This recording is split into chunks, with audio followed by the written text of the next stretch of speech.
నమస్తే, welcome to interview. రాష్ట్ర ప్రభుత్వం కొన్ని సంక్షేమ పథకాలు చేపడుతుంది, మరికొన్ని వేల కోట్లతో ఫ్లాగ్షిప్ ప్రోగ్రామ్గా చేపడుతుంది. మరి వీటన్నిటికీ రాష్ట్ర బడ్జెట్ సరిపోతుందా? మరోవైపు మిగులు బడ్జెట్తో స్టార్ట్ అయినటువంటి రాష్ట్ర ఆర్థిక పరిస్థితి దిగజారిందన్న చర్చ కూడా బయట జరుగుతుంది. ఈ అనుమానాలన్నింటినీ రాష్ట్ర ఆర్థిక శాఖ మంత్రి ఈటెల రాజేందర్ ఇంటర్వ్యూలో క్లియర్ చేసుకుందాం. రాజేందర్ గారు నమస్తే. నమస్కారం. రాష్ట్ర ఆర్థిక పరిస్థితి ఎట్లుంది? నిజంగానే బయట జరుగుతున్నట్టుగా చర్చ జరుగుతున్నట్టుగా దిగజారిందా? తెలంగాణ రాష్ట్రం ఎదగద్దని కోరుకునే వాళ్ళు కుట్రదారులు మాత్రమే చేసే ప్రచారం తప్ప వాస్తవాలు లేవు. ఏ రాష్ట్రం కూడా బడ్జెట్ రూపకల్పన సందర్భంగా 10% 12% మించి బడ్జెట్ ప్రొజెక్ట్ చేసుకోదు. కానీ మేము ఎంత సాహసోపేతమైనటువంటి చర్యలు చేపట్టినామంటే 15 నుంచి 20% గ్రోత్ రేట్ ఉంటుందని చెప్పి మేము భావించుకున్నాం. తెలంగాణ రాష్ట్రం గొప్పగా అభివృద్ధి చెందడానికి ఆస్కారం ఉన్న రాష్ట్రంగా, తెలంగాణ రాష్ట్రంలో వనరులకు కొరతలేని రాష్ట్రంగా ఉన్నమాట వాస్తవం. అన్నిటికీ మిక్కిలి దేశంలోనే అన్ని వర్గాలను, వ్యాపార వర్గాలను ఆకర్షించగలిగే శక్తి హైదరాబాద్ మాత్రమే ఉంది. ఇవాళ హైదరాబాద్లో బ్రహ్మాండమైన గ్రోత్ ఉండేటువంటి ఆస్కారం ఉంది. దానివల్ల మేము గతానికంటే చాలా గొప్పగా ఉంటుందనేటువంటి ఎక్స్పెక్టేషన్స్ ఏవైతే ఉన్నాయో అవి అక్షరాల నిజమని తేలింది. ఇప్పటికే 4 నెలల కాలంలోనే మా రాబడులు ఏవైతున్నాయో, మరీ ముఖ్యంగా స్టేట్ ఓన్ ట్యాక్స్ రెవెన్యూస్ ఏవైతున్నాయో 93% మేము అచీవ్ చేయగలిగాం. 93% అచీవ్ చేయాలి. మేము 46,000 కోట్ల రూపాయలు వస్తాయని మేము అనుకుంటే ఆల్మోస్ట్ 93% ఇప్పటికి రీచ్ అయినామంటేనే మీకు అర్థమవుతుంది. ఇప్పుడిప్పుడే టేకప్ తీసుకుంటుంది, ఇప్పుడిప్పుడే విశ్వాసాన్ని పాదుకొలుపుతుంది. ఇప్పుడిప్పుడే దేశవ్యాప్తంగా కానీ ప్రపంచవ్యాప్తంగానే ఉన్నటువంటి పారిశ్రామికవేత్తలు కానీ పెట్టుబడిదారులు కానీ ఇక్కడ అనువైన ప్రాంతం అని చెప్పి వస్తూ ఉన్నారు. అవన్నీ గ్రౌండ్ కావడానికి, వాటి రిజల్ట్ రావడానికి కొంత టైం పట్టేటువంటి ఆస్కారం ఉంది. ఏది ఏమైనప్పటికీ కూడా ఇలా తెలంగాణ రాష్ట్రం దేశంలోనే 2వ రెవెన్యూ సర్ప్లస్ స్టేట్గా ఉందనేటువంటి సత్యం కాదనలేంది. ఇప్పటికీ ఉంది అంటారు.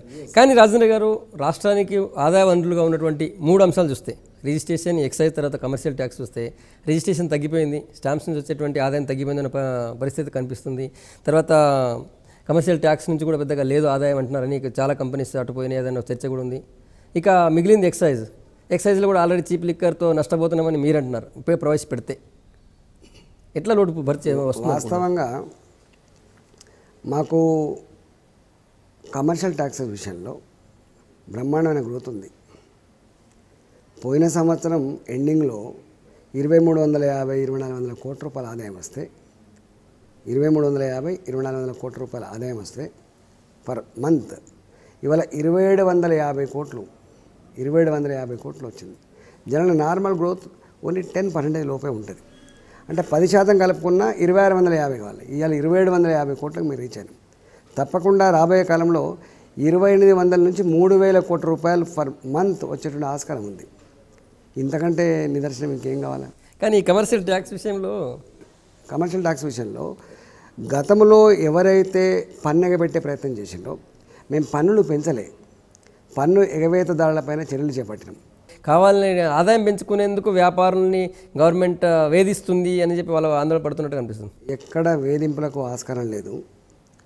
చాలా పద్ధతి ప్రకారం సైంటిఫిక్గా మేము స్టడీ చేసుకొని ఏ వర్గాలను ట్యాక్సేషన్లో తీసుకురావచ్చో ఆలోచించుకొని చేస్తాం తప్ప ఎక్కడ వేధింపులకు కానీ ఇబ్బందులకు కానీ గురి చేసే సందర్భాలు లేవు. పెంచే ఆలోచన అంతకన్నా కూడా లేదు. ఇవాళ ఇట్లా ఉంటే మీరు ఏదో తగ్గుతుంది అనేటువంటి మాట చెప్తే బాధ అనిపిస్తానంట. రెండవది స్టాంప్స్ అండ్ రిజిస్ట్రేషన్స్ 2014-15లో అసలు వేచి చూసే ధోరణి ఉండే. ఎట్లా ఉంటుందో రాష్ట్రంలో, ఇక్కడ లా అండ్ ఆర్డర్ ఎట్లా ఉంటుందో, పరిపాలన ఎట్లా ఉంటుందో అనే భావన ఉన్నమాట వాస్తవం. ఇవాళ ఆ గందరగోళానికి చరమగీతం పాడి ఒక విశ్వాసాన్ని పాదుకొల్పింది తెలంగాణ ప్రభుత్వం సాధించిన మొట్టమొదటి విజయం ఏంటంటే హైదరాబాద్ ఏనాటికైనా గొప్ప నగరంగా అభివృద్ధి చెందుతుందని, తెలంగాణ రాష్ట్రం పెట్టుబడులకు అనుకూల రాష్ట్రమని, తెలంగాణలో అన్ని వనరులు ఉన్నాయనేటువంటిది ఇలా మెసేజ్ పంపించగలను, విశ్వాసం పాదుకొలిపోయగలను. కాబట్టి రిజిస్ట్రేషన్ విషయంలో కూడా దాదాపు ఆల్మోస్ట్ ఒక 50 కోట్లు పెరిగినాయి ఫర్ మంత్ చెప్తున్నాను. గతంలో 180 కోట్లు 170 కోట్లు ఉంటే 250 కోట్లు క్రాస్ అయినాయి. వాట్ ఇట్ షోస్ అది కూడా పెరిగింది. రాబోయే కాలంలో మరింత పెరిగేటువంటి ఆస్కారం ఉంది. స్టాంప్స్ అండ్ రిజిస్ట్రేషన్ డ్యూటీ పెరిగిందంటేనే ఇవాళ ఇక్కడ బిజినెస్ రాష్ట్ర ఆర్థిక పరిస్థితి బాగున్నట్లు లెక్క. రైట్. ఇంకోటి మోటార్ వెహికల్స్ విషయంలో కూడా బ్రహ్మాండంగా ఉంది. ఈవెన్ ఎక్సైజ్ విషయంలో అసలు మమ్మల్ని ఎంత బాధిస్తున్నారంటే బాధపడుతున్నారంటే, మీరు బాధపడుతారో ఎందుకు బాధపడుతుందో తెలియదు కానీ బయట ఒక చర్చ అయితే ఉంది.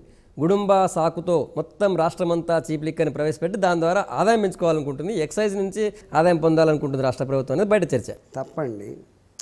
ఆ గ్రోత్ ప్రభుత్వాలకు న్యాయసమ్మతమైన గ్రోత్ కాదు. అది తెలంగాణ ప్రభుత్వం గంత కక్కుర్తి పడదు. తెలంగాణ రాష్ట్రాన్ని బంగారు తెలంగాణ రాష్ట్రంగా మార్చాలనే సంకల్పం అంటే అర్థం ఏంటి? తాగుబోతుల రాష్ట్రంగా మారుస్తామండి. రాబోయే కాలంలో అసలు మంచి బ్రహ్మాండమైన ఇండస్ట్రీస్ తోటి, మానవ సంపత్తోటి మనం ప్రొడక్టివిటీ పెంచుకొని ఏమైనా ముందుకు పోయే ప్రయత్నం చేస్తే తప్ప గంత నెగిటివ్గా ఆలోచించే తెలంగాణ ప్రభుత్వం, గంత అశాస్త్రీయంగా ఉండదు తెలంగాణ ప్రభుత్వం, గంత అనాలోచితంగా ఉండదు తెలంగాణ ప్రభుత్వం. తెలంగాణ ప్రభుత్వానికి ఆ స్వార్థం లేదు. తెలంగాణ ప్రభుత్వానికి కడుపు నిండా తెలంగాణ అన్ని రంగాల్లో అభివృద్ధి చేసుకోవాలి, గొప్పగా ముందుకు తీసుకుపోవాలి. ఈ దేశ చిత్రపటం మీద ఒక గొప్ప రాష్ట్రంగా నిలపాలనే సంకల్పం ఉంటే మమ్మల్ని గంత చిన్నగా మాట్లాడడం అయితే నిజంగా తగదది. మా ఉద్దేశం ఏంటంటే కొన్ని వేలాది కుటుంబాలు ప్రతి సంవత్సరం గుడంబా మహమ్మారికి గురై చనిపోతూ ఉన్నారు కాబట్టి 30-35 సంవత్సరాల కాలంలోనే అనేక మంది మహిళలు భర్తలను కోల్పోయి చిన్న పిల్లలతో రకరకాల ఇబ్బందులు పడుతున్న సందర్భం. ఆ కన్నీళ్ళను తుడవాలి, ఆ మరణాలను ఆపాలనేటువంటి సంకల్పంతో ఇవాళ గుడంబ మీద ఉక్కుపాదం పెట్టేమాట వాస్తవం. అవసరమైతే ఒకేసారి విత్డ్రా చేయకపోతే మన ఆదాయాన్ని తగ్గించుకోనైనా ఇప్పుడున్న బ్రాండ్స్ ఏవైతున్నాయి, ఇప్పుడున్న బ్రాండ్స్ ఆల్రెడీ ఇప్పుడు మార్కెట్లో ఏవైతే అమ్ముతున్నామో ఆ బ్రాండ్స్ మీదనే కొంత వ్యాట్ తగ్గించుకొని, కొంత ట్యాక్స్ తగ్గించుకొని అవసరమైతే కొన్ని సంవత్సరాల వరకు అందుబాటులో ఉందాం. అవే బ్రాండ్స్ చీప్ లిక్కర్ అనగానే ఏదో కొత్తగా చీప్ లిక్కర్ కంపెనీ పెట్టి తయారు చేసేది కాదు, గుడంబ కంటే మెరుగైన సారా తీసుకొచ్చి పోవడం కాదు. ఉన్నటువంటి బ్రాండ్స్ ఏవైతే ఉన్నాయో ఇవాళ అమ్ముతున్న మార్కెట్లో వాటిని కొంత వ్యాట్ తగ్గించుకొని, ధర తగ్గించుకొని అవసరమైన అందుబాటులో పెడదాం. కానీ గుడంబని మాత్రం అరికట్టాలనేది మా సంకల్పం.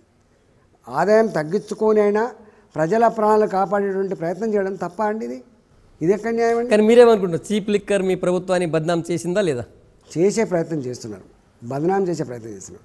అంటే ఇతరులకి మా స్కీములు ఏవైతే ఉన్నాయో అవన్నీ గ్రౌండ్ అవుతున్నప్పుడు వాళ్ళు మేము పెన్షన్ ఇవ్వమని చెప్పి ఎక్స్పెక్ట్ చేసిండ్రు. కానీ 1000 రూపాయల పెన్షన్ ఇచ్చినాం. 500 రూపాయల పెన్షన్ నుంచి 1500 రూపాయలు ఇవ్వమనుకున్నారు, ఇచ్చినాం. కరెంటు విషయంలో కుప్పకూలుతుంది, చీకటి అయిపోద్ది అని చెప్పి భావించారు. కానీ 24 అవర్స్ కరెంట్ ఇచ్చినాం. ఇవాళ వాళ్ళు బియ్యం కార్డ్స్ తగ్గిస్తారని వాళ్ళు ఎక్స్పెక్ట్ చేసిండ్రు. కార్డ్స్ పెంచినాం, యూనిట్స్ పెంచినాం, క్వాంటిటీ పెంచినాం. ఇవాళ సన్న బియ్యం అనేటువంటిది దేశంలోనే ఎవరికి ఆలోచన రాలే. ఇట్లాంటి ప్రజారంజకమైనటువంటి కార్యక్రమాలు మేము తీసుకుంటున్న సందర్భంలో వాళ్ళకు రాజకీయపరమైనటువంటి గ్రౌండ్లు పోతుందనేటువంటి ఒక సాకుతోటి, కుట్రతోటి ఇవాళ ఇలాంటి అన్నీ కూడా గాయకెత్తుకునే ప్రయత్నం చేస్తాం. ఇవి నిలిచేటి కాదు. అందుకని మేము వాళ్ళకు మాటలతో సమాధానం చెప్పడానికి సిద్ధంగా లేము. మేము మాటకు మాట సమాధానం కాదు, మాటలకి చేతలతో సమాధానం చెప్పాలని మేము సంకల్పిస్తూ ఉన్నాం. కాబట్టి 100కు 100% వాళ్ళను గ్రౌండ్ మీదనే మా పని విధానం ద్వారా మాత్రమే, మా ప్రాక్టీస్ ద్వారా మాత్రమే, మా నిజాయితీ ద్వారా మాత్రమే అలాంటి వాటికి మేము చరమగీతం పాడుతాం. రైట్. మీరు సన్న బియ్యం అన్నారు, చాలా హాస్టల్లో ఇంకా సన్న బియ్యం అందట్లేదు, ఏదో కొత్తలో స్టార్ట్ చేసిన తర్వాత మళ్ళీ దొడ్డు బియ్యం పెడుతున్నారు. నేను ఒక మాట ఇవాళ ఛాలెంజ్ చేస్తున్నా. ఎక్కడన్నా ఒక జిల్లాలో ఒక్క స్కూల్ రాలేదని నాకు రిపోర్ట్ చేయమని చెప్పండి. వట్టిగా అడగడం కాదు, వట్టిగా మాట్లాడడం కాదు, ఏదో అటా అనేటువంటి సందర్భం కాదు. పలాని ఖమ్మం జిల్లాలో మారుమూల ప్రాంతంలో ఫారెస్ట్ ఏరియాలో పోతలేమని చెప్పమని చెప్పండి. ఆదిలాబాద్ జిల్లా మారుమూల ప్రాంతం పోతుంది చెప్పండి. ఇన్నిసార్లు మేము చెప్తా ఉంటే ఎక్కడ మాకు ఇప్పటిదాకా అలాంటి కంప్లైంట్ రాలేదు, మీకు ఎక్కడ లేవు. ఒకవేళ మీలాంటి వాళ్ళకి వస్తే మాకు ఇచ్చే ప్రయత్నం చేయండి. ఇవాళ 100కు 100% గవర్నమెంట్ ఇన్స్టిట్యూషన్స్లో, వెల్ఫేర్ హాస్టళ్లలో సన్నబియ్యం కార్యక్రమాన్ని ఇంప్లిమెంట్ చేసిన ప్రభుత్వం తెలంగాణ ప్రభుత్వం మాత్రమే. అంటే ఇంత గొప్ప కార్యక్రమం, ఇన్ని బియ్యం ఎక్కడ తీసుకుంటారు, ఇన్ని బియ్యం ఎట్లా సప్లై చేస్తారు, ఇది ఎట్లా ఇంప్లిమెంట్ అవుతుందని చెప్పి చాలామంది అనుకున్నారు. కానీ వితిన్ వన్ మంత్ మా ఎఫర్ట్స్ తోటి, మా నిజాయితీతోటి అది నూక్ అండ్ కార్నర్ ఇవాళ ఆదిలాబాద్ అడవుల నుంచి మొదలుపెట్టి హైదరాబాద్లో ఉన్న హాస్టల్ వరకు కూడా బ్రహ్మాండంగా ఇది ఇంప్లిమెంట్ అవుతుంది. రైట్. రాజేంద్ర గారు, గత బడ్జెట్ మిగులు బడ్జెట్ ఉంది, మిగులు బడ్జెట్ చూపించుకున్నాను. ఈసారి బడ్జెట్ కూడా నిజంగానే మీరు ఇంతకుముందు చెప్పిన లెక్కలన్నింటి బట్టి మిగులు బడ్జెట్ ఉంటుందా? మిగులు ఇన్ ద సెన్స్ మాది రెవెన్యూ సర్ప్లస్ స్టేట్ అని అది ఉంటుంది. కాకపోతే మేము ఏదైతే కార్యక్రమాలు ఇలా తీసుకోవాలని నిర్ణయించుకున్నామో అవి చాలా పెద్ద కార్యక్రమాలు కాబట్టి అందుకేనా ప్రశ్న. తప్పకుండా వాటికి ఏమన్నా ఒక మంచి కార్యక్రమాన్ని తీసుకున్నప్పుడు, ప్రజారంజకమైనటువంటి కార్యక్రమాలు చేస్తున్నప్పుడు ఇలాంటి సమస్యలు ఉత్పన్నమైనప్పుడు ఎక్కడైనా అవసరమైతే అప్పో సప్పో చేసుకొని బాగు చేసుకునే ప్రయత్నం చేస్తాం. అప్పు చేసి పప్పు కూడా తినద్దు. అప్పు చేసి మానవ వనరులను పెంచుకునే ప్రయత్నం కానీ మనుషులకి అన్ని రకాల సౌకర్యాలు కల్పించే కార్యక్రమం తప్పు కాదండి. ఇవాళ తప్పకుండా తెలంగాణ ప్రభుత్వం ఇవాళ నీళ్ళ సమస్య ఏందండి, లక్షల కోట్ల రూపాయలు తగిలేస్తున్నారండి వైద్యం పేరిట. ఇవాళ most of the diseases water born diseases. 69 సంవత్సరాల స్వతంత్ర దినోత్సవాలు జరుపుకున్న నల్లగొండ జిల్లాలో ఇవాళ కూడా నడువులు వంకర పైన ఉన్నారు కదా, కాళ్ళు వంకర పైన ఉన్నారు కదా. ఏం దుస్థితి ఇది అని అడుగుతున్నాం మేము. అంటే ఫ్లోరైడ్ నీళ్ళు కానీ కనీసం రక్షిత మంచినీళ్ళు లేక ఇబ్బంది పడుతున్న తీరు కానీ, ఈనాటికి ఆడబిడ్డలు కిలోమీటర్ల తరబడి బోర్ల కాడికి పోయి కొట్టుకొచ్చుకునే పద్ధతి కానీ, లేకపోతే నీళ్ళు తెచ్చుకునే పద్ధతి కానీ అంత దుర్మార్గం కదా. అందుకనే ఈ దుస్థితి ఉండొద్దనే 35,000 కోట్ల రూపాయలతోటి వాటర్ గ్రిడ్ కార్యక్రమాన్ని శ్రీకారం చుట్టినాం. న్యాచురల్గా దాని డబ్బులు కావాలి, తెచ్చుకుంటాం. రైట్. వాటర్ గ్రిడ్ కావచ్చు, మిషన్ కాకతీయ కావచ్చు, లేకపోతే కొత్తగా మీరు తీసుకున్నటువంటి గ్రామజ్యోతి కార్యక్రమం కావచ్చు, ఇవన్నీ చూస్తున్నట్టయితే ప్లానింగ్ నాన్ ప్లానింగ్ మధ్య చాలా తేడా రాదు. దానివల్ల రాష్ట్ర ఆర్థిక పరిస్థితి మీద భారం. దాన్ని అట్లాంటి సమస్యను, డబ్బుల సమస్యను ఎట్లా అధిగమించానో మాకు ఆ ప్లాన్ ఉంటాయి, మాకు ఆ విజన్ ఉంటుంది. గంత అనాలోచితంగా లేం మేము. మనసుంటే మార్గం ఉంటుంది. ముఖ్యంగా మనసుంటే మార్గం ఉంటుంది. ప్రభుత్వాలకి మానవీయ కోణం ఉండాలి. ప్రభుత్వం అస్తమానం డబ్బులతో తిరగద్దు. డబ్బును సమకూర్చుకునే ప్రయత్నం చేసి తన కార్యక్రమాలతో తిప్పుకునే ప్రయత్నం చేసుకోవాలి. అది రాష్ట్ర ప్రభుత్వాలకు కూడా సుగుణం. ఇవాళ తెలంగాణ ప్రభుత్వం ఆ ప్రయత్నం చేస్తుంది. ఎక్కడ ఇబ్బంది లేదు మాకు. డబ్బుల ఇబ్బంది లేకుండా ఉండే పద్ధతుల్లో అనౌన్స్ చేయబడ్డటువంటి సంక్షేమ కార్యక్రమాన్ని తూచా తప్పకుండా అమలు చేస్తాం. దానికి ఉదాహరణనే ఇవాళ 24 గంటల కరెంట్ ఇస్తున్నాం, ఎన్ని ఇబ్బందులైనా. దాని సన్నబియ్యం పెడతా ఉన్నాం, ఎన్ని ఇబ్బందులైనా. ఇవాళ పెన్షన్లు ఇస్తున్నాం 5,000 కోట్లు, ఎన్ని ఇబ్బందులైనా. బియ్యం ఇస్తున్నాం 3,000 కోట్ల రూపాయలు ఫర్ యానం ఖర్చు అయినప్పటికీ కూడా. This is the commitment. మీరు ఈ మధ్యలో ప్రతిష్టాత్మకంగా స్టార్ట్ చేసిన గ్రామజ్యోతి కార్యక్రమానికి 25,000 కోట్లు ఇస్తామంటున్నారు. ఎక్కడి నుంచి ఇస్తారు? 5 సంవత్సరాల కాలంలో ఇప్పటికే గ్రామీణ ప్రాంతాలకు ఏవైతే వస్తూ ఉన్నాయో స్కీముల రూపంలో అవన్నీ కూడా ఒక దగ్గర జమ చేసుకొని, కేంద్రం నిధులు మీరు చెప్పేటి అన్నీ ఒక దగ్గర జమ చేసుకొని, దానికి రాష్ట్ర ప్రభుత్వ నిధులు యాడ్ చేసుకొని కాంక్రీట్గా కన్స్ట్రక్టివ్గా పనిచేసుకునేటువంటి దృక్పథమే గ్రామజ్యోతిలో ఒక భాగం. గ్రామజ్యోతిలో అన్ని పైసలతో ముడిపడిన కార్యక్రమాలు కాదు. ఇంకా శ్మశాన వాటికలు కట్టేయాలని చెప్పినామండి. ఎవరైనా చెప్పినానండి ఇప్పటిదాకా? ఏ ప్రభుత్వమైన ఆలోచన చేసిందా? ఈ డంప్ యార్డులు పెట్టుకోవాలని చెప్పి ఆలోచన చేసిందా ఎప్పుడైనా? గ్రామాలను శుభ్రంగా పెట్టుకోవాలనుకో చేసిందా ఎప్పుడైనా ప్రభుత్వాలు? ఇవాళ మౌలికమైన సమస్యలు, దాంతోపాటుగా గ్రామ ప్రజలు ఏ అవసరాల కోసమైతే అల్లాడుతూ ఉన్నారో ఆ సమస్యల పరిష్కారం కోసం కేంద్ర నిధులను కానీ రాష్ట్ర నిధులను కానీ ఒక దగ్గర జమ చేసుకొని వాళ్ళ ఆలోచన మేరకి ఆ ప్రణాళికలు అమలు చేసే కార్యక్రమాన్ని శ్రీకారం చుట్టబోతున్నాం. ఇప్పటిదాకా ఏముండే పేరు కొత్తది, కార్యక్రమాలు, పనులు, నిధులన్నీ పాతాయి. నో అట్లా తప్పు. గతంలో సచివాలయంలో, హైదరాబాద్ సచివాలయంలో నిర్ణయాలు జరిగేది. ఆడ సంబంధం ఉన్నా లేకున్నా కూడా స్కీములు రూపకల్పన జరిగేది. ఇప్పుడు అట్లాంటి స్కీములు ఉండవు, అట్లాంటి రూపకల్పనలు ఉండవు. మా ఊరు మా ప్రణాళిక ఎప్పుడైతే అంకురార్పణ జరిగిందో ఇప్పుడు కూడా మళ్ళీ మా గ్రామజ్యోతిలో గ్రామాలలో ఉన్నటువంటి కమిటీలు ఏవైతే ఉన్నాయో వాళ్ళ అవసరాలను ప్లాన్ చేసుకునేటువంటిది, దాన్ని ఆచరించేటువంటిది, దాన్ని పూజ చేసేటువంటి బాధ్యత వాళ్ళకే ఇస్తా ఉన్నాం. ప్రతిపక్షాలు ప్రధానంగా ప్రశ్న ఇదే. గవర్నమెంట్ తీసుకున్నట్టు అన్ని కార్యక్రమాలు 1 రోజు 2 రోజులు 3 రోజులతో ఆగిపోతాయి. ఆరంభ శూరత్వం. దానికి మీరన్నటువంటి మన ఊరు మన ప్రణాళిక ఆడంబరంగా స్టార్ట్ చేసి అన్ని వివరాలు తీసుకున్నారు. ఏం చేశారు? మన ఊరు మన ప్రణాళిక వచ్చిన తర్వాతనే తెలంగాణ మొత్తం జిల్లాలలో ప్రతి గ్రామానికి డాంబర్ రోడ్లు వేసిన చరిత్ర మనది. నేను అడుగుతా ఉన్నా, రండి. 13,000 కోట్ల రూపాయలండి. డాంబర్ రోడ్లు వేశారా, వేస్తున్నారా? వేసినాం. మీరు అడగండి ఎవరైనా. మా కాన్స్టిట్యున్సీ కాదు, ప్రతిపక్షాలకు సంబంధించిన నియోజకవర్గాల్లో కూడా R&B రోడ్లు కానీ పంచాయతీ రోడ్లు కానీ ఏ దరఖాస్తు లేకుండా, ఎన్ని డబ్బులతో నిమిత్తం లేకుండా 100 కోట్ల రూపాయలతోటి వేస్తున్న మాట వాస్తవం కాదు. అడగండి. ఒక కరీంనగర్ జిల్లాలో ఇవాళ వేస్తున్న రోడ్ల విలువ 2,000 కోట్లండి. 2,000 కోట్లు. నేను ఎన్నడూ నా 10 సంవత్సరాల కాలంలో మొత్తం రాష్ట్రంలో కూడా 2,000 కోట్లు వేసిన సందర్భం లేకపోవచ్చు ఒక సంవత్సరంలో. కరీంనగర్ జిల్లాలో సీఎం గారు కొడుకు మంత్రి ఈటెల రాజేందర్ లాంటి చాలా సీనియర్ లీడర్ మంత్రులు ఉన్నారు. వెనుకబడ్డ మహబూబ్నగర్ లేకపోతే ఇంకో జిల్లా ఆపరిస్తుందా? మాకు ఈ జిల్లా ఆ జిల్లా వివక్ష లేదండి. తెలంగాణ ప్రతి పల్లె మా పల్లెనే, తెలంగాణ ప్రతి జిల్లా మా జిల్లానే. అలాంటి వివక్షకు ఆస్కారం లేదు తెలంగాణ ప్రభుత్వంలో. తెలంగాణ గడ్డ మీద ఉన్న ప్రతి బిడ్డ మా బిడ్డనే. రాజేంద్ర గారు, మీరు ఆర్థిక శాఖతో పాటు సివిల్ సప్లై చూస్తున్నాం. సివిల్ సప్లైస్లో ఇప్పటికే ఈ రేషన్ డీలర్ల మీద చాలా విమర్శలు ఉన్నాయి. చాలా బినామీ పేరుతో నడిపిస్తున్నారు అంటున్నారు. 25-30% బినామీలు ఉన్నారని మీకు విజిలెన్స్ రిపోర్ట్ కూడా వచ్చినట్టుంది. ఎందుకు ఆపేసిద్దాం? వాళ్ళ మీద ఎందుకు చర్యలు తీసుకోలేదు? యాక్చువల్గా 57 సంవత్సరాలుగా కొనసాగిన దోపిడీ అక్రమాలు ఒకే రోజులో, ఒకే నెలలో, ఒకే సంవత్సరంలో అంతమైతే అనడం అశాస్త్రీయమవుతుంది, అన్సైంటిఫిక్ థింగ్. కానీ ఇవాళ మా డిపార్ట్మెంట్ మేము గర్వంగా చెప్తాం, ఎన్నడో ఒకనాడు ఇది ఆగుతుందనే విశ్వాసం అది వచ్చింది. ఎక్కడ కూడా అక్రమాలకు పాల్పడ్డ వాళ్ళు పైరవీలు చేసుకునే ఆస్కారం లేదనేది మెసేజ్ పోయింది. మాకు ధర్మంతో సంబంధం తప్ప, న్యాయంతో సంబంధం తప్ప, వ్యక్తులతో సంబంధం లేదు సివిల్ సప్లైస్కి. ఇప్పటికే ఉక్కుపాదం పెట్టినాం. ఇవాళ నాకు తెలిసి దేశంలో ఏ రాష్ట్రం కూడా ఇంత ఫలితం సాధించకపోవచ్చు. ఇప్పటికే 15% లీకేజెస్ని అక్రమాలను అరికట్టగలిగినామంటే వితిన్ 1 ఇయర్లో.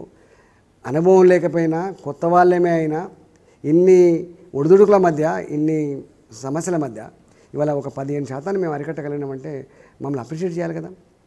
దాదాపు 2750 కోట్ల రూపాయలతో ఈ స్కీమ్ మేము ముందుకు తీసుకుపోతూ ఉంటే ఇప్పటికే ఒక 300 కోట్ల రూపాయలు మేము సేవ్ చేయగలుగుతాము. ఇంకా 200-300 కోట్ల రూపాయలు సేవ్ చేస్తామనే విశ్వాసం ఉన్నది. ఇవాళ ఆ ధైర్యంతో మా ముఖ్యమంత్రి గారి ఆలోచన మేరకి ఇవాళ మేము బడ్జెట్లో కూడా దీన్ని తక్కువ పెట్టుకున్నాం. 100% నేను మళ్ళీ చెప్తున్నా, ఇప్పటికే బినామీలను గుర్తించినాం. మొట్టమొదటిసారిగా ఈ రాష్ట్రంలో పీడీ యాక్ట్ కింద అరెస్ట్ చేసిన రాష్ట్రం తెలంగాణ రాష్ట్రం మాత్రమే. మాకు ఎవరి పట్ల అది లేదండి. ఇవాళ మీకు తెలుసు, first time in the history ఈ రాష్ట్రంలో మా దగ్గర ట్రెజరీ డిపార్ట్మెంట్ ఉంటుంది. అక్రమాలకు పాల్పడ్డారు, జైలుకు పంపించినామండి. సస్పెండ్ చేయలే, జైలుకు పంపించినాం మేము. అంటే ఎంత కమిట్మెంట్ ఉన్నట్టు. ఇప్పుడు చిన్నవి ఉంటాయండి. ఇవాళ మా గురించి మేము చెప్పుకోవద్దు, కానీ మా నిరంతరం అది ఫైనాన్స్ డిపార్ట్మెంట్ కావచ్చు, సివిల్ సప్లైస్ డిపార్ట్మెంట్ కావచ్చు, ఇది తెలంగాణ ప్రజల చెమట పైసలు అని చెప్పి భావిస్తున్నాం. రాజుల సొమ్ము రాళ్ల పాలు, ప్రజల సొమ్ము పాలకుల పాలు గత చరిత్ర. ఇవాళ ప్రజల సొమ్ము ప్రజల కోసమే ఖర్చు పెట్టినటువంటి పద్ధతికి శ్రీకారం చుట్టింది. రైట్. 300 కోట్ల విలువైనటువంటి లీకేజ్ ఆపిన వాస్తవం ఇది. ఇంకొకటి దాల్ విషయానికి వచ్చినట్టు ఇప్పటివరకు 3500 మెట్రిక్ టన్నుల దాల్కి టెండర్ వేశారు, కోర్టు చేసింది. నంబర్ 1 క్వాలిటీకి వస్తుంది. బయట గ్రౌండ్ పోయేసరికి 3rd గ్రేడ్ క్వాలిటీ ఉంటుంది. ఇప్పటికీ అది కొనసాగుతుంది ఊళ్ళో. ఒక మాట, తెలంగాణ రాష్ట్రం వచ్చిన తర్వాత తెలంగాణ దాల్ మిల్లర్స్ని, తెలంగాణ వ్యాపారాలను కొంత ప్రోత్సహించాలని చెప్పి ధైర్యంతో వాళ్ళందరినీ మీటింగ్ పెట్టి మీకు సపోర్ట్ చేస్తాం, కానీ మోసం చేయకండి, సహకరించండి, నేర్చుకునే ప్రయత్నం చేయండి, ఒక కొత్త ఒరవడికి శ్రీకారం చుట్టమని చెప్పి మేము చెప్పి ఎవరు చేయరు. టెండర్లలో కూడా ఇక్కడి వాళ్ళకి, ఈ ప్రాంతం వాళ్ళకి అవకాశాలు ఇచ్చినాం. మొన్న 105-107 రూపాయలు సమ్ టెండర్ పాడాను. ఇవాళ వాళ్ళు 135 రూపాయలు, 140 రూపాయలు అయ్యి కొంచెం ఇబ్బంది పడుతున్నట్టుండదు. ఏది ఏమైనప్పటికీ కూడా సపోర్ట్ చేసే విషయంలో రాజీపడం, కానీ రేట్ పెరిగిందనే వాళ్ళు తక్కువ గ్రేడ్ పంపిస్తారు కిందికి. అది మీకు తెలుసా మీ శాఖకి? ఒక మాట ఏంటంటే, ఇప్పటికే అంటే మా శాఖలో చాలా సిబ్బంది కొరత ఉంటుంది. ఇంకా విజిలెన్స్ కమిటీలు అవన్నీ లేవు వాస్తవంగా. ఒక మంత్రిగా నేను ఎన్ని చేయగలుగుతా చెప్పండి. అయినా ఎప్పటికప్పుడు వీటిని సమీక్షిస్తూ ఉన్నాం, ఇట్లాంటి వాటిని ఎలిమినేట్ చేసే ప్రయత్నం చేస్తున్నాం. నేనేమంటున్నా అంటే, ఎక్కడైనా కన్స్ట్రక్టివ్గా మీలాంటి మీడియా కానీ, లేదు ఏమైనా ప్రజాప్రతినిధులు కానీ, సంస్కర్తలు కానీ, ఈ ఖమ్మం జిల్లాలో పప్పు నాణ్యత లేదు, ఈ కరీంనగర్ జిల్లాలో నాణ్యత లేదని కనుక మేము వచ్చేస్తే మేము రెక్టిఫై చేయకపోతే అడగాలి. మేము ఉన్నదే రెక్టిఫై చేయడానికి. మాకు ప్రజలు సహకరించి, ప్రజాప్రతినిధులు సహకరిస్తే తప్పకుండా దీన్ని రెక్టిఫై చేసేటువంటి ఆస్కారం ఉంది. ఏది ఏమైనప్పటికీ కూడా ఆ విషయంలో కూడా తప్పకుండా కొంత ఇనిషియేటివ్ తీసుకుంటాం. రాజేంద్ర గారు, చాలా మిల్లర్స్ దగ్గర కస్టమ్ మిల్లింగ్ రైస్ వాళ్ళ దగ్గర ఉండిపోయింది. 2010 నుంచి, మీరు వచ్చిన తర్వాత ఆగిపోయిందని నేను చెప్పట్లేదు. 2010 నుంచి వాళ్ళ దగ్గర ఉంది. వాళ్ళ నుంచి గవర్నమెంట్ రికవరీ చేయలేదు. ఐకేపీ వాళ్ళు కొన్నటువంటి మీరు రికవర్ చేస్తారా? 2 విషయాలండి. రైస్ మిల్ ఇండస్ట్రీ మొత్తం కొలాప్స్ అయినమాట వాస్తవం, దివాలా తీసినమాట వాస్తవం, అలా అనుమానం లేదు. అన్ని ఎన్పిఏ అకౌంట్లు అంతా ఆగమని ఉన్నది. తెలంగాణ రాష్ట్రం వచ్చిన తర్వాత వాళ్ళకి ఏం సపోర్ట్ చేసినామో వాళ్ళ మాటల్లో మీరు వినండి. రైస్ మిల్ అనండి ప్రభుత్వం ఎట్లా ఆదుకున్నది, వాళ్ళ బియ్యం ఎక్స్పోర్ట్ కావడానికి ఎట్లా పర్మిషన్ ఇచ్చింది, స్టాక్ పెట్టుకోవడానికి ఎట్లా పర్మిషన్ ఇచ్చింది, ఎట్లా ఎఫ్సిఐకి బియ్యం పెట్టించింది, ఎట్లా వాళ్ళ దగ్గర ఉంటే మేము ప్రొక్యూర్ చేసుకోగలిగింది, అవన్నీ వాళ్ళ మాటల్లో వింటే నేను అనుకుంటా ఒక్క రైస్ మిల్లర్ కూడా తెలంగాణ ప్రభుత్వం మాకు న్యాయం చేయలేదు అని అంటే నేను భరిస్తుంది. దాన్ని రిసీవ్ చేసుకోవడానికి సిద్ధంగా ఉన్నా. నాకు తెలిసి గడ్డ మీద ఉన్న ప్రతి రైస్ మిల్ ఓనర్ ప్రభుత్వం దయ వల్ల, ప్రభుత్వం యొక్క సహకారం వల్ల ఈ మాత్రమే కొనసాగుతున్న వాతావరణం ఉన్నట్టుగా నేను భావిస్తా ఉన్నాను. రెండవది, కస్టమ్ మిల్లింగ్ ఏవైతున్నాయో 2009-10 నుంచి కొన్ని ఆ గవర్నమెంట్ పరమైన వడ్లను తీసుకుపోయి మిల్లింగ్ చేసి మాకు బియ్యం పెట్టాలి. కానీ వాళ్ళు వ్యాపారం చేసుకున్నారు, కొంతమంది అమ్ముకున్నారు, కొంతమంది మీద క్రిమినల్ కేసులు పెట్టినాం, కొంతమంది మీద రెవెన్యూ యాక్ట్ ప్రకారంగా రికవరీ కోసం పెట్టినాం. మీరు అడగండి, ఈ సంవత్సర కాలంలో ఒక్క బ్రోకర్ అయినా మా మెట్లెక్ కింద అడగండి, ఒక్క పర్యటకుడు వచ్చిన అడగండి, ఉక్కుపాదం పెడుతున్నాం, అరెస్ట్ చేస్తున్నాం, రికవరీ కోసం పెడుతున్నాం.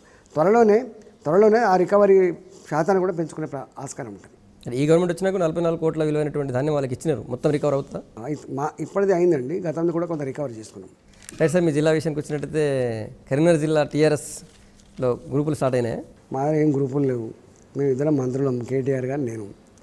మాకు 1000 రెట్ల సమన్వయం ఉంటుంది, 100 రెట్లు కాదు, 1000 రెట్ల సమన్వయం ఉంటుంది. మాకు కేటీఆర్ గారికి, మాకు మా ఎమ్మెల్యేలకి, మాకు మా ప్రజాప్రతినిధులకి, మాకు మా పార్టీకి, మాకు మా ప్రజలకు అంత అండర్స్టాండింగ్ ఉంటుంది. నేను ఒక సగర్వంగా చెప్తున్నా, ఇవాళ తెలంగాణ ఉద్యమంలో కూడా మమ్మల్ని గొప్పగా ఆశీర్వదించిన జిల్లా అది, అండగా నిలిచిన జిల్లా, ధర్మాన్ని కాపాడిన జిల్లా. మళ్ళీ ఏనాడైనా ఇవాళ రాష్ట్రం ఏర్పడిన తర్వాత కూడా ఇంకేదేది పరిణామాలు జరిగినా కూడా మళ్ళీ అల్టిమేట్గా అంతిమంగా గొప్పగా నిలిచే జిల్లా, సపోర్ట్ చేసే జిల్లా, నీతివంతంగా ఉండే జిల్లా కరీంనగర్ జిల్లా మాత్రమే, గుర్తుపెట్టుకోండి. మొత్తం రాష్ట్రంలో ఉన్నటువంటి టీఆర్ఎస్లో ఉన్న పరిస్థితులాగే మీ జిల్లాలో కూడా ఈ బంగారు తెలంగాణ బ్యాచ్ హవా ఉంది, మమ్మల్ని ఎవరు పట్టించుకుంటారు చర్చ మా దగ్గర అట్లాంటిది లేదు. నేను మా సార్ బ్యాచే, మా కేటీఆర్ మా సార్ బ్యాచే, అట్లాంటిది మేమంతా సీనియర్లం. ఇవాళ మా జిల్లా గొప్పతనం ఏంటంటే 2001 నుంచి వెళ్ళి ఎవరు దిక్కులేని నాడు జెండా పట్టిన వాళ్ళు, ఎవరు సపోర్ట్ చేయని నాడు మా సార్కు బాసన నిలిచిన వాళ్ళంతా కూడా మాకెవరో తెలుసు. మేము అప్పటి నుంచే ఉన్నాం కాబట్టి వాళ్ళందరినీ కడుపులో పెట్టుకొని కాపాడుకుంటాం, వాళ్ళందరినీ మంచిగా చూసుకునే జిల్లా. రైట్, ముఖ్యమంత్రికి చాలా సన్నిహితంగా ఉన్నటువంటి మంత్రి మీరు. మొత్తం చాలామంది మీ క్యాడర్ అంతా నామినేటెడ్ పోస్టుల కోసం కావచ్చు, లేకపోతే ఇతర పోస్టుల కోసం ఎదురు చూస్తున్నారు. వాళ్ళందరికీ అవకాశాలు ఉంటాయా, ఎప్పుడు ఉంటాయి? అంటే ఇప్పుడు ఉన్న అవకాశాలలో నింపుతాం తప్ప లేని అవకాశాలు నింపే ఆస్కారం అయితే లేదు. నేను అడుగుతున్న సంగప్ప గారు, దేవుడు వచ్చి కూర్చున్నా కూడా 100 పోస్టులు 1000 అయితే తీయలేరు కదా, 1000 మందిని అయితే నింపలేరు కదా. అంచెలుగా ఓపిక ఉండాలి, రాజకీయాల్లో ఓపిక ఉండాలి. ఈ సంవత్సరం 100 మందికి ఇస్తాం, వచ్చే సంవత్సరం ఇంకో 100 మందికి ఇస్తాం, వచ్చే సంవత్సరం ఇంకో అట్లా ఇచ్చుకోండి తప్ప ఒకేసారి అందరిని అకామిడేట్ చేయాలంటే కష్టమవుతుంది, అది అశాస్త్రీయమైంది. ఉన్న పోస్టులు మాకు వస్తాయా లేదా కొత్తగా వేరే పార్టీ నుంచి జాయిన్ అయిన వాళ్ళకి వస్తాయని ఒక ఆందోళన మీ పార్టీ నాయకుల్లో క్యాడర్లో ఉంది? మా పార్టీ వాళ్ళకే వస్తాయి. మొదటి నుంచి ఎవరైతే పనిచేసిండో వాళ్ళకి ఫస్ట్ ప్రయారిటీ ఇచ్చేటువంటి ఆస్కారం ఉంటుంది. కానీ ఇంతకుముందు అట్లా జరగలేదు కదా, మంత్రి పదవుల్లో బయట నుంచి వచ్చిన వాళ్ళకి ఎక్కువ ఇచ్చారు కదా. క్యాస్ట్ కాంబినేషన్స్, రకరకాల అనుభవాలు, ఇప్పుడున్న పరిస్థితులు అన్నీ బేరీ చేసుకొని చేస్తూ ఉంటాం. వాటికనే ఇట్లా చేసేటట్టు ఉండదు, ఉన్నంతలో మంచిగా చేసుకునే ప్రయత్నం చేస్తున్నాం. మళ్ళీ రాజీనామా చేసి గెలిచే సత్తా మీ పార్టీ వేరే పార్టీ వచ్చినటువంటి ఎమ్మెల్యేలకు కానీ వాళ్ళకి మంత్రులకు కానీ లేదా? మీకు ఆ ధైర్యం లేదా, సత్తా లేదా? ధైర్యానికి తెలంగాణ రాష్ట్ర సమితికి ఎప్పుడు కుదవలేదు. మా సత్తాను ప్రశ్నించేటువంటి దమ్ము ఎవరికి లేదు. మా సత్తాను, మా ధైర్యాన్ని మేము మా ధైర్యం మీదనే పుడుతుంది. ఏటికి ఎదిరిదే వాళ్ళం మేము. తెలంగాణ మర్చిపోయిన తెలంగాణ, ఇంకెక్కడ తెలంగాణ అన్నకాడి నుంచి ఏటికి ఎదిరిది తెలంగాణ సాధించుకున్న మాకు గీ ఎన్నికలో లెక్క, గీ కథో లెక్కన 100% మేము భయపడ్డోళ్ళం కాదు. ఎప్పుడు ఏ సమస్య వచ్చినా కూడా అధిగమించగలిగే సత్తా సంతరించుకున్న పార్టీ మాది. రాజేంద్ర గారు, జిహెచ్ఎంసీ ఎన్నికలు కావచ్చు, లేకపోతే వరంగల్ ఎంపీ ఎలక్షన్స్ కావచ్చు, ఎట్లుండే అవకాశం ఉంటుంది? ముఖ్యంగా సరే జిల్లాలో ఉన్నా కూడా జిహెచ్ఎంసీలో మీకు ఇది వచ్చి హోప్ వచ్చింది అనుకుంటున్నారా? 100% వచ్చింది. ఇప్పుడు వాళ్ళు బాగా బుద్ధిజీవులు, మేము ఏం చేస్తున్నామో ఎటువైపు అడుగులు వేస్తున్నామో వాళ్ళకి అర్థమైంది. కాబట్టి న్యాచురల్గా ఇంటింటికి పోయి చెప్పే అవకాశం ఉండకపోవచ్చు. మీకు తెలుసు, మాది ఆనాడు ఉద్యమ సందర్భంలో కూడా భావజాలం, మా ఇష్యూ, మా ఎమోషనే చాలా ఇంపార్టెంట్. మీకు తెలుసు, ఎమోషనా సెంటిమెంటా? ఆనాటి మా ధర్మ పోరాటం, దాని సెంటిమెంట్ అంటామా, దాని ఎమోషన్ అంటామా కాదు, కానీ తెలంగాణ ప్రజలు తెలంగాణ కావాలని కోరుకున్నారు. ఆ వాతావరణం సృష్టించిన పార్టీ టీఆర్ఎస్ పార్టీ. డబ్బులను తొక్కిపడేసి మద్యాన్ని పక్కకు నెట్టి ఒక కొత్త సాంప్రదాయాన్ని ఇచ్చారు. రైట్. అప్పుడు తెలంగాణ సెంటిమెంట్ ఉంది, తెలంగాణ రాష్ట్రం కావాలి. ఇవాళ కూడా ఏమున్నది, ఇవాళ ఏమున్నది అంటే అరే కేసీఆర్ గారి నాయకత్వంలో మాత్రమే తెలంగాణ అభివృద్ధి చెందగలదు, వాళ్ళ చేతిలో ఉంటేనే తెలంగాణ భవిష్యత్తు బాగుంటుంది అనేటువంటి భావన సర్వత్రా ఉంది. బిడ్డలు ఏదో తల్లాడుతాండ్రు, పాపం ఏదో తల్లాడుతాను, ఏదో చేస్తారనే విశ్వాసం మాత్రం మా మీద ఉంది. ఆ సింపతి ఉంది, ఆ సానుభూతి ఉంది మా మీద. Thank you sir. ఇది రాష్ట్ర ఆర్థిక శాఖ మంత్రి ఈటెల రాజేందర్ ఇంటర్వ్యూ. వచ్చే వారం మరొకటి కలుద్దాం. Stay tuned.